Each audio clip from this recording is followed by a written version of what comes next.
दिल्ली। केंद्रीय ऊर्जा मंत्री मनोहर लाल खट्टर ने CESL convergence energy services limited के EV एज आ सर्विस कार्यक्रम में शिरकत की। उन्होंने कहा, हमने वायुमंडल में कार्बन डाइऑक्साइड की मात्रा को कृत्रिम रूप से बढ़ा दिया है, जिसका कारण उद्योग, निर्माण और परिवहन भी है, जो प्रदूषण बढ़ाने में योगदान दे रहे हैं। प्रदूषण कम करने के लिए हमने कई सुविधाएं शुरू की हैं, जिनमें से एक ई वाहन है। ये ऑक्सीजन की कमी या ऑक्सीजन प्रदूषित हवा प्रदूषित हो गई, इसमें योगदान किसी और का नहीं है, हमारा ही योगदान है।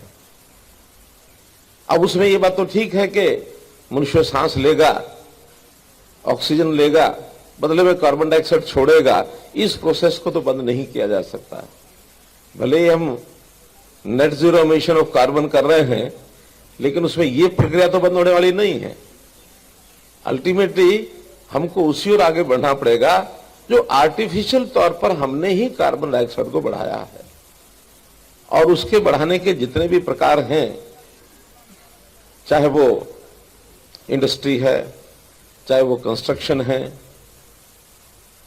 उसमें ट्रांसपोर्ट भी अपने आप में एक बहुत बड़ा योगदान करता है इस प्रदूषण को बढ़ाने में।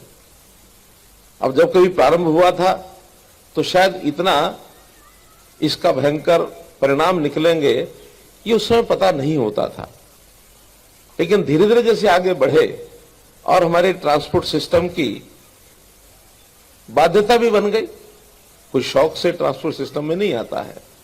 हमको अपना प्रतिदिन की गतिविधियों में, अपनी मोबिलिटी को बढ़ाने में, एक स्थान से दूसरे स्थान पर जाने में, ये सब चीजें करनी थी, की है।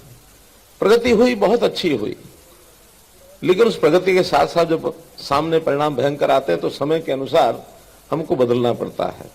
और इस बदलने के लिए ये जो प्रदूषण है, इसको कम करने के लिए विभिन्न प्रकार के जो आयाम खड़े किए गए, उसमें एक ये है कि हम अपने व्हीकल्स को कैसे ई व्हीकल्स पर लेकर के आए।